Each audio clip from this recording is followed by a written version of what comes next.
Irmãos queridos, vamos abrir a palavra de Deus no Evangelho de Cristo, conforme o relato de Lucas. Lucas capítulo 24. E nós faremos a leitura dos versos 13 ao verso 35. Lucas 24, 13 a 35.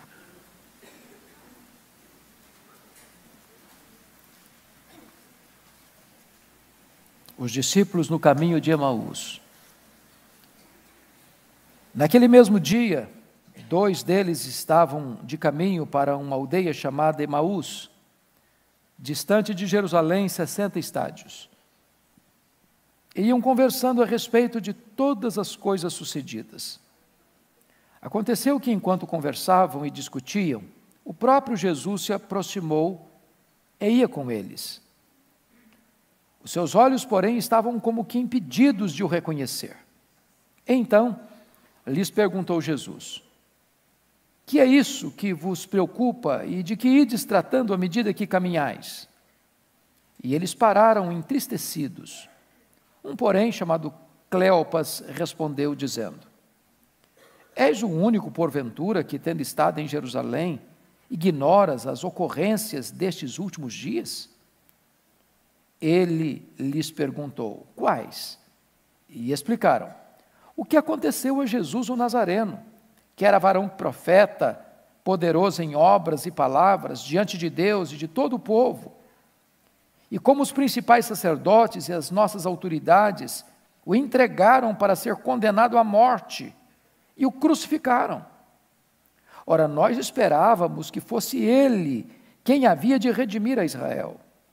Mas depois de tudo isso, e já é este o terceiro dia, desde que tais coisas sucederam. É verdade também que algumas mulheres das que conosco estavam, nos surpreenderam, tendo ido de madrugada ao túmulo. E não achando o corpo de Jesus, voltaram dizendo terem tido uma visão de anjos, os quais afirmam que ele vive. De fato, alguns dos nossos foram ao sepulcro e verificaram a exatidão do que disseram as mulheres, mas não o viram. Então lhes disse Jesus: ó nécios e tardos de coração, para crer tudo o que os profetas disseram. Porventura não convinha que o Cristo padecesse e entrasse na sua glória? E começando por Moisés, discorrendo por todos os profetas, expunha-lhes o que a seu respeito constava em todas as Escrituras. Quando se aproximavam da aldeia para onde iam, fez ele menção de passar adiante. Mas eles o constrangeram, dizendo: fica conosco, porque é tarde, o dia já declina. E entrou para ficar com eles. E aconteceu que, quando estavam à mesa, tomando ele o pão, abençoou, e tendo-o partido lhes deu. Então se lhes abriram os olhos e o reconheceram, mas ele desapareceu da presença deles. E disseram um ao outro: porventura não nos ardia o coração quando ele pelo caminho nos falava, quando nos expunha as Escrituras? E na mesma hora, levantando-se, voltaram para Jerusalém, onde acharam reunidos os 11 e os outros com eles, os quais diziam: o Senhor ressuscitou e já apareceu a Simão. E então os dois contaram o que lhes acontecera no caminho e como fora por eles reconhecido no partir do pão. Amém? Eu quero pensar com vocês nesta manhã sobre o tema: o impacto da ressurreição de Jesus Cristo. Amados, é ponto absolutamente claro para a nossa fé de que as melhores notícias que o mundo já ouviu vieram do túmulo vazio de Jesus Cristo. Na verdade, a história da Páscoa não termina num funeral, mas sim com uma festa. O túmulo de Jesus foi aberto, e aberto de dentro para fora. Ele entrou na morte, para matar a morte, e arrancar o aguilhão da morte, e vencer a morte, e ser a ressurreição e a vida. Nós hoje não pregamos um Cristo que esteve vivo e está morto.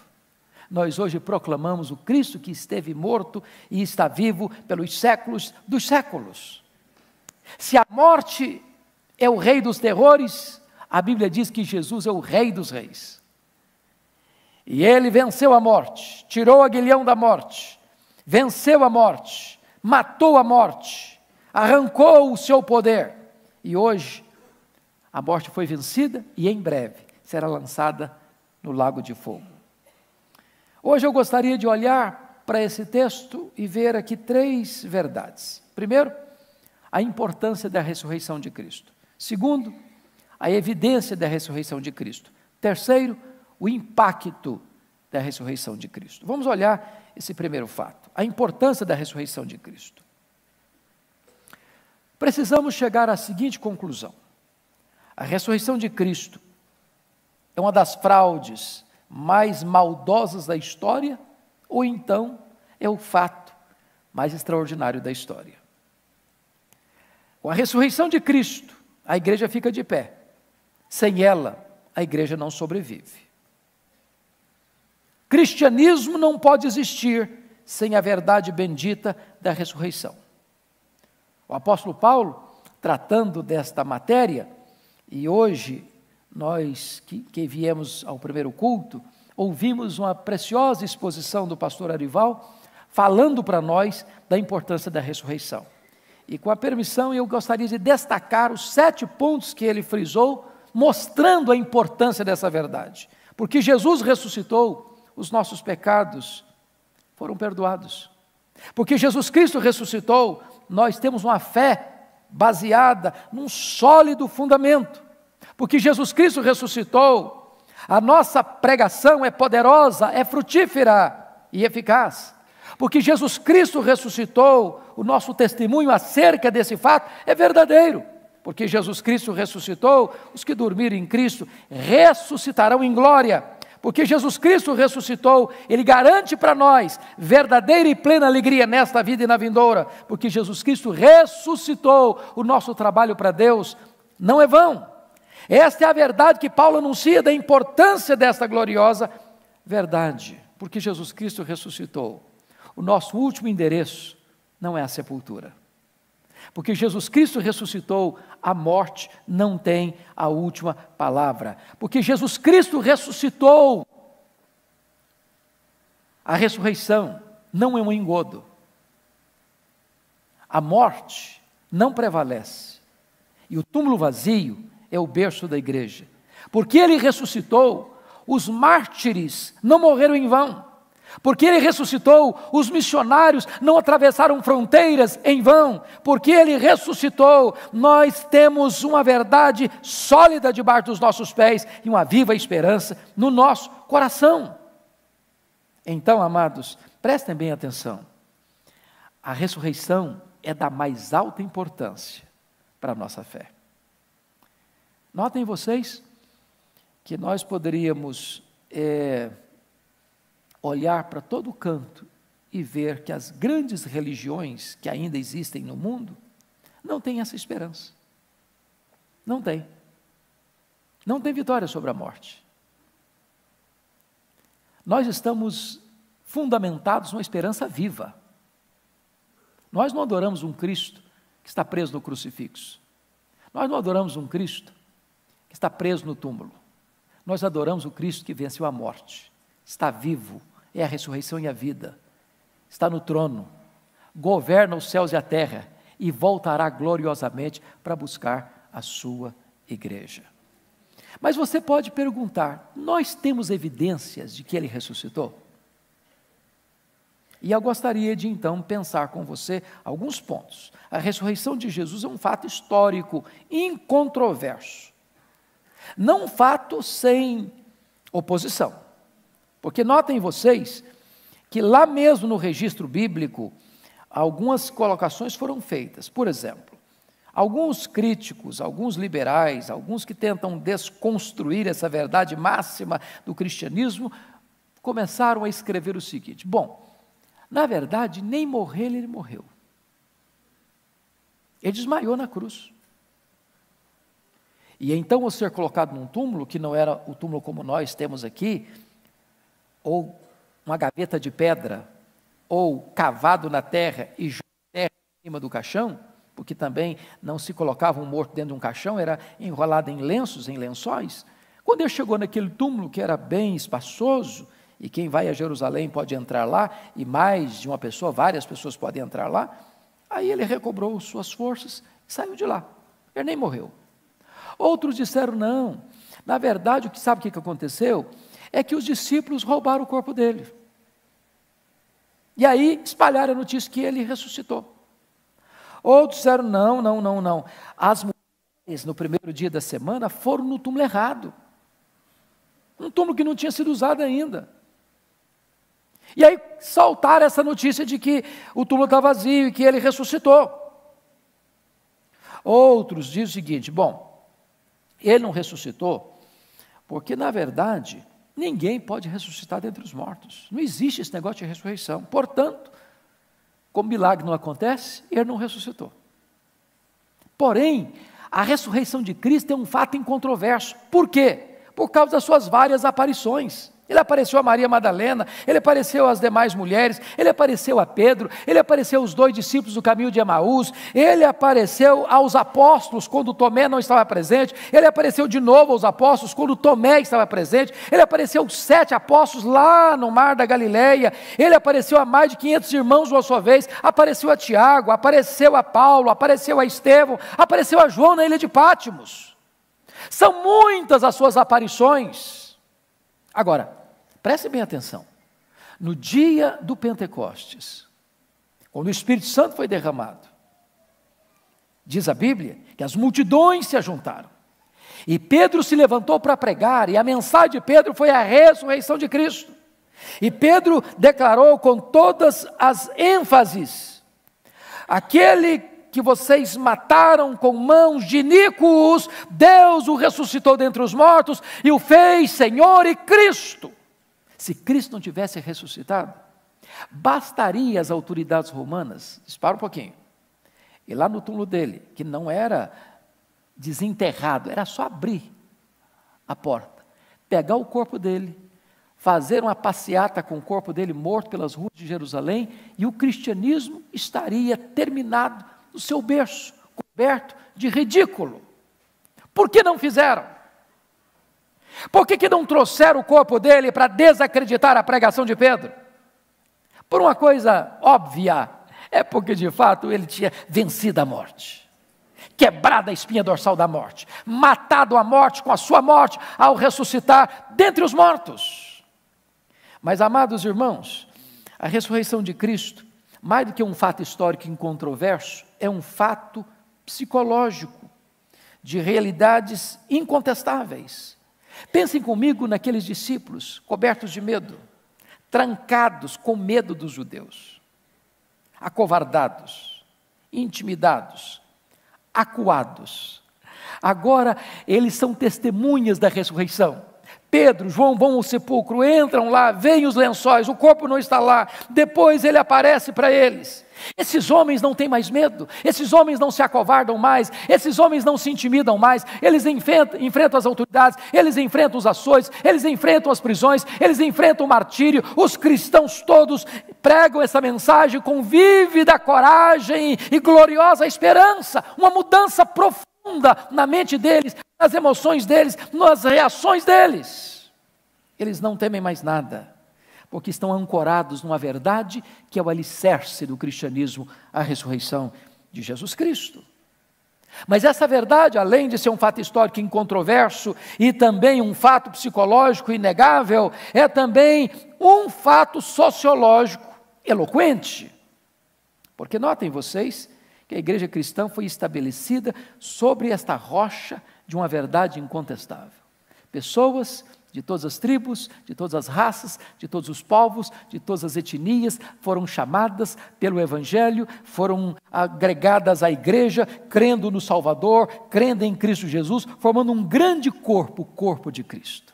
E não importa de que nacionalidade, não importa de que língua, não importa de que etnia, não importa de que condição social, não importa da cor da pele, não importa quem é, de onde vem, para onde vai, todos aqueles que creem no Senhor Jesus fazem parte de uma única família, de um único rebanho, de um único povo, de um único corpo, o corpo de Cristo Jesus.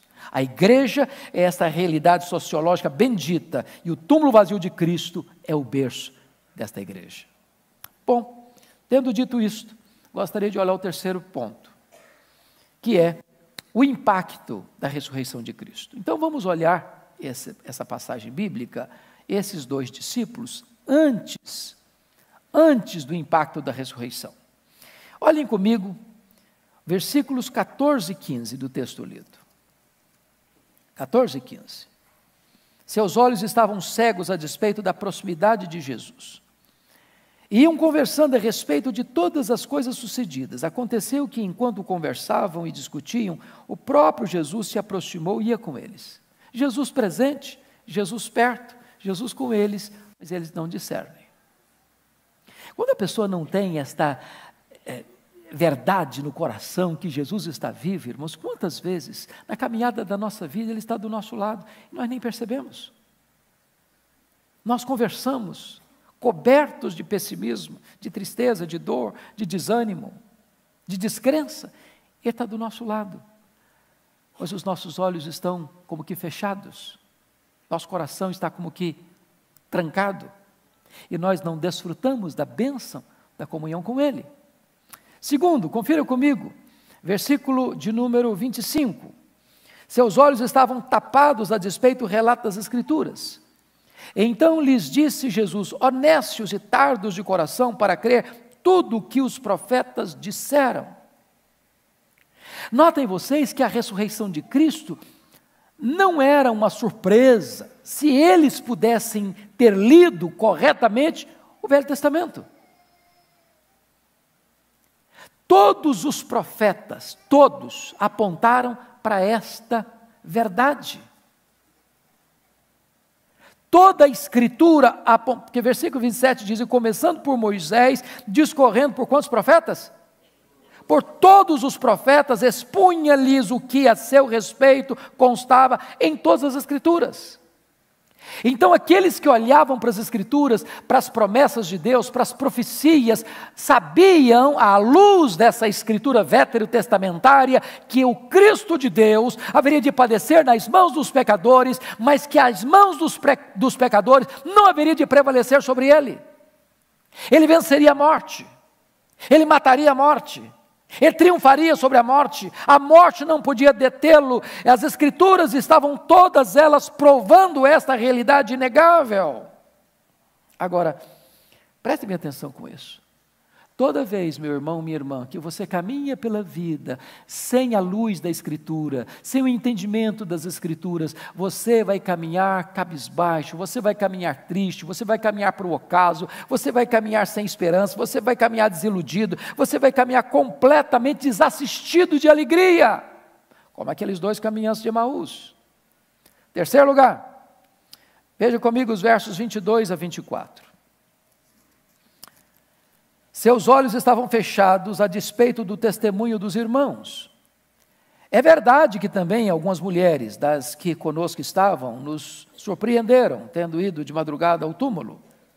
E não achando o corpo de Jesus, voltaram dizendo terem tido uma visão de anjos, os quais afirmam que ele vive. De fato, alguns dos nossos foram ao sepulcro, Pedro e João no caso, e verificaram a exatidão do que disseram as mulheres, mas não o viram. Vejam vocês que quando esta verdade da ressurreição não está pulsando na nossa alma, nós recusamos a crer no testemunho eloquente, pessoal, testemunhal das pessoas. As pessoas não, eu ouvi, eu tive um encontro com ele, o túmulo está vazio, ele apareceu, os anjos falaram, mas eu não vi. Caminharam desesperados, frustrados, abatidos, a despeito de testemunhos tão vívidos. As evidências são claras. túmulo está aberto, o túmulo está vazio. Os anjos falaram, as mulheres testemunharam, Pedro e João estiveram lá, entraram lá, viram os lençóis lá, mas nós ainda continuamos desassistidos de esperança. Quantas pessoas no nosso meio que caminham assim, vendo pessoas transformadas, vendo testemunhos eloquentes, mas caminham sem qualquer esperança, num reducionismo, num achatamento de vida, porque não dão crédito ao que as outras pessoas têm dado do poder da ressurreição na sua vida. Quarto lugar. Olha comigo o versículo 14. E iam conversando a respeito de todas estas coisas. Agora olha o verso 20. E como os principais sacerdotes e as nossas autoridades o entregaram para ser condenado à morte e o crucificaram. Então, seus pés estavam na estrada da fuga, a despeito das várias evidências da ressurreição. Estavam caminhando, voltando para Emaús, talvez onde residiam, desistiram de tudo. Desistiram do apostolado, desistiram do discipulado, desistiram de crer, desistiram da caminhada, botaram o pé na estrada da dúvida, do ceticismo, da incredulidade. Para esses, a história deles termina na sexta-feira da paixão. Parece que a morte venceu. Parece que Pilatos prevaleceu. Parece que o Sinédrio estendeu a bandeira da vitória. Completamente desanimados, desassistidos, tristes, decepcionados, sem qualquer esperança. Caminhando para onde? Para Emaús. Onde fica Emaús? No ocidente, no ocaso, no pôr do sol, na noite escura, no caminho da desesperança. Gente concentrada nos seus problemas, gente que não olha para a solução, porque não tem o impacto da ressurreição de Cristo em sua vida. Qual o resultado final disso? Confirma comigo, versículo 17. Pode ler o 17 comigo? Vamos juntos? Então, lhes perguntou Jesus: que é isso que vos preocupa? De que ides tratando à medida que caminhais?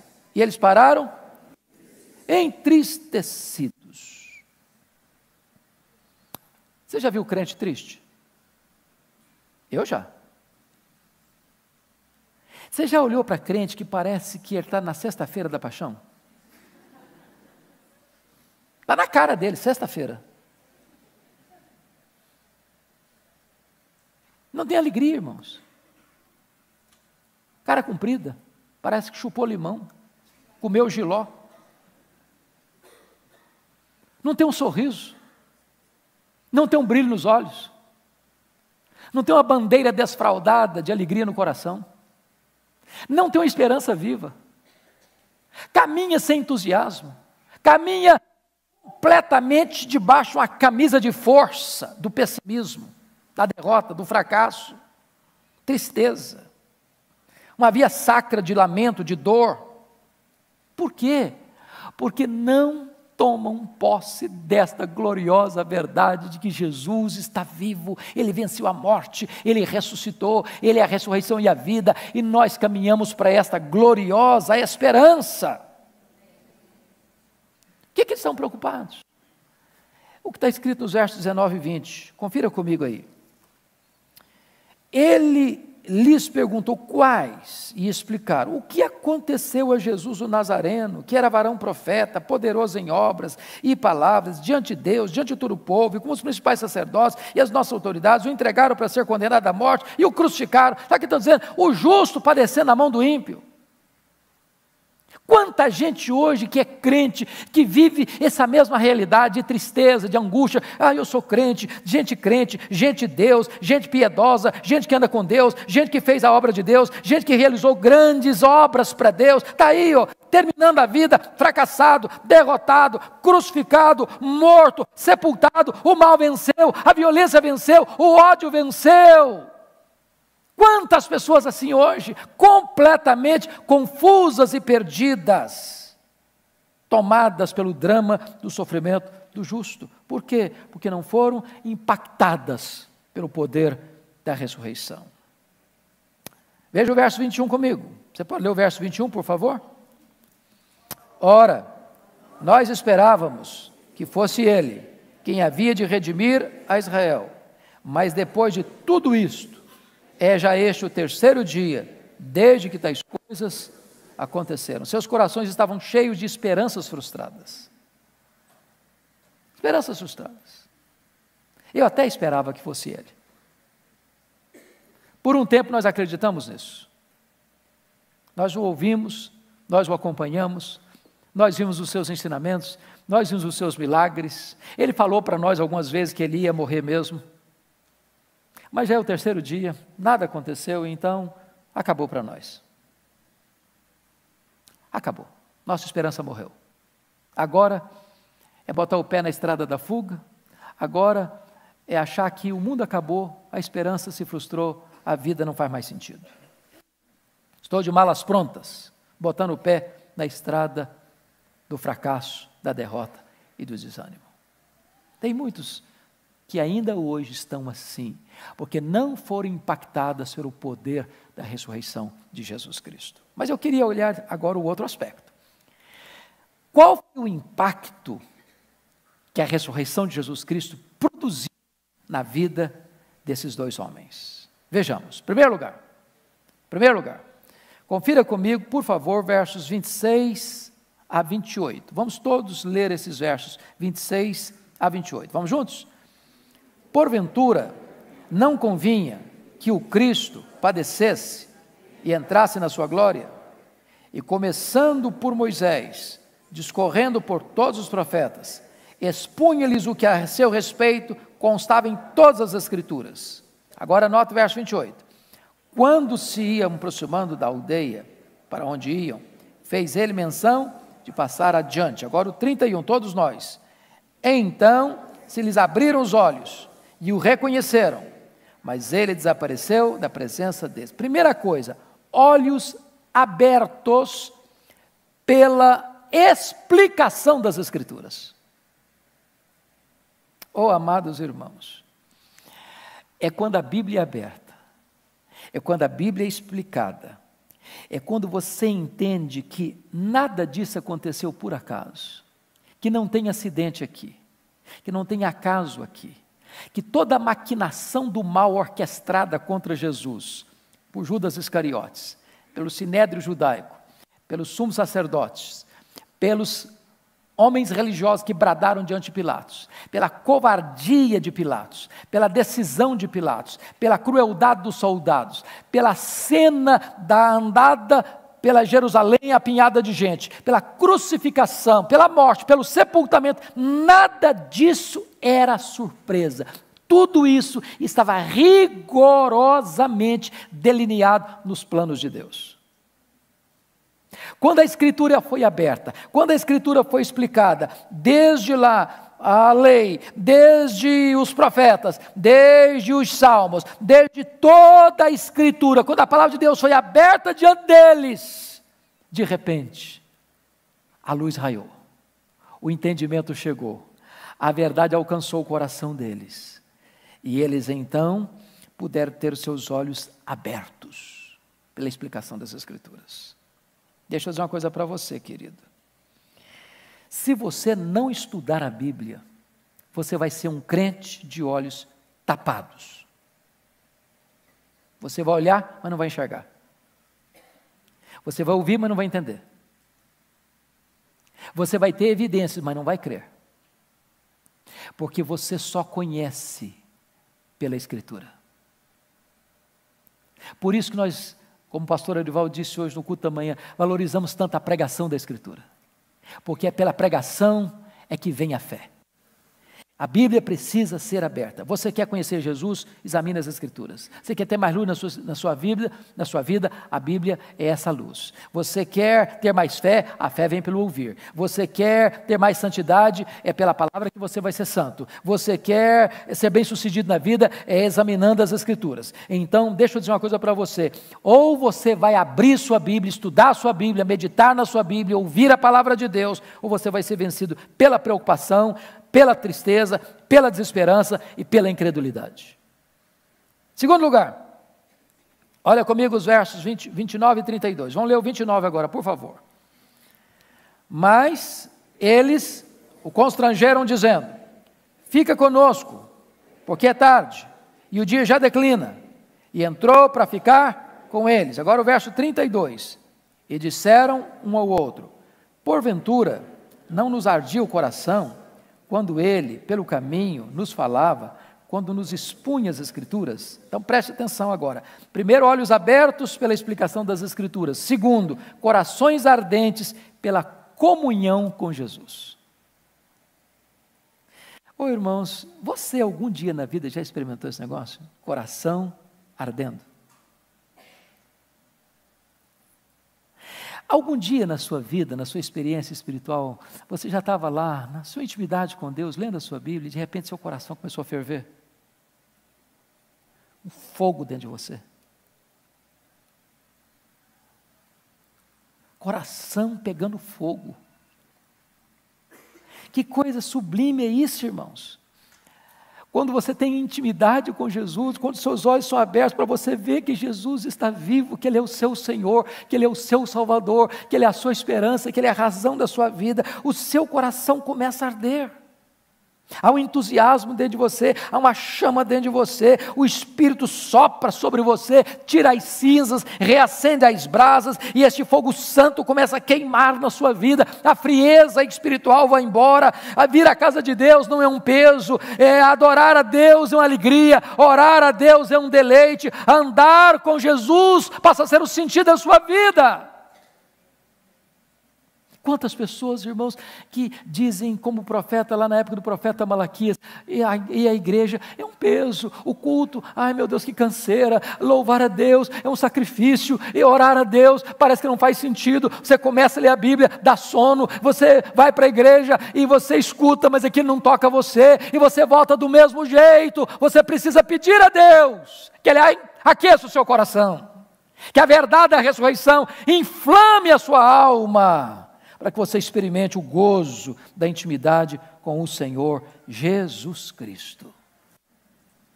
Terceira coisa, confira comigo, por favor, versos 33 a 35. Vamos juntos? E, na mesma hora, levantando-se, voltaram para Jerusalém, onde acharam reunidos 11, e outros com eles, os quais diziam: o Senhor ressuscitou e já apareceu a Simão. Então os dois contaram o que lhes acontecera no caminho, e como fora por eles reconhecido no partir do pão. Então preste bem atenção. Em primeiro lugar, nós estamos falando de olhos abertos pela explicação das Escrituras. Segundo, corações ardentes pela comunhão com Jesus. Mas terceiro, pés velozes para proclamar a ressurreição de Jesus Cristo. Sabe o que eu acho maravilhoso? Eles estão indo para Emaús, o dia está assim terminando, é o ocaso, está entardecendo, a noite está chegando. E eles disseram assim para Jesus, eles não sabiam que era Jesus: fica conosco, já é tarde. Eles não estão fazendo um convite para Jesus, não estão fazendo um convite para o estranho. Está na hora de dormir, está na hora de descansar, a caminhada foi longa. Estamos exaustos, fim de linha. Mas no momento em que os olhos abriram e o coração aqueceu, eles agora não pensam se é tarde, se é noite, se é perigoso, se tem hora, se precisa descansar. Imediatamente eles retornam para Jerusalém. Oh, amados, que coisa linda isso! Quando você tem um encontro com o Cristo vivo, não tem cedo, não tem tarde, não tem dia, não tem noite, não tem lugar perigoso. Você quer ir, você tem pressa para ir, você tem uma mensagem para entregar. Ele ressuscitou, Ele está vivo, Ele é a razão da nossa vida, Ele não nos frustrou não, o que Ele prometeu Ele cumpriu, Ele venceu a morte, Ele é a razão da nossa vida. Então é hora de você parar para perguntar, até que ponto a ressurreição produziu impacto na sua vida? Seus olhos já foram abertos? Seu coração já está pegando fogo? Seus pés já são ágeis e velozes para levar essa mensagem? Essa é uma pergunta que você e eu precisamos fazer. Então, eu termino aqui. Olhos abertos,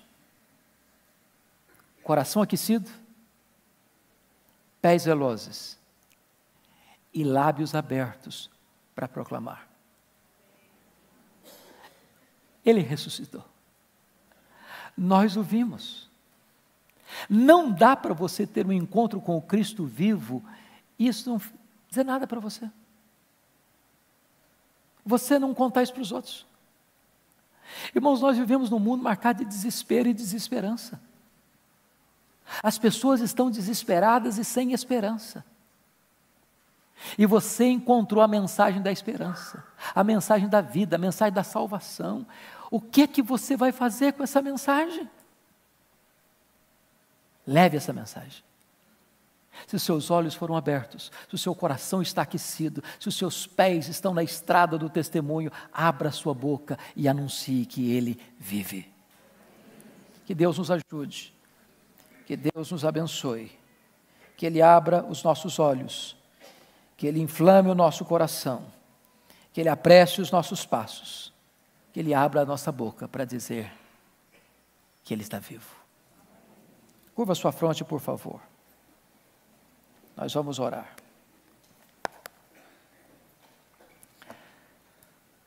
Senhor, glória ao Teu nome, porque Jesus ressuscitou. Isso não é um mito. Isso não é uma lenda. Podemos ir ao túmulo de Buda, de Confúcio, de Maomé, de Allan Kardec, dos papas, dos reis, dos nobres, dos ateus, dos apóstolos, dos mártires do cristianismo, dos reformadores, dos avivalistas. E esses túmulos estão fechados. Mas o túmulo de Jesus está aberto. Ele venceu a morte. Ele é a ressurreição e a vida.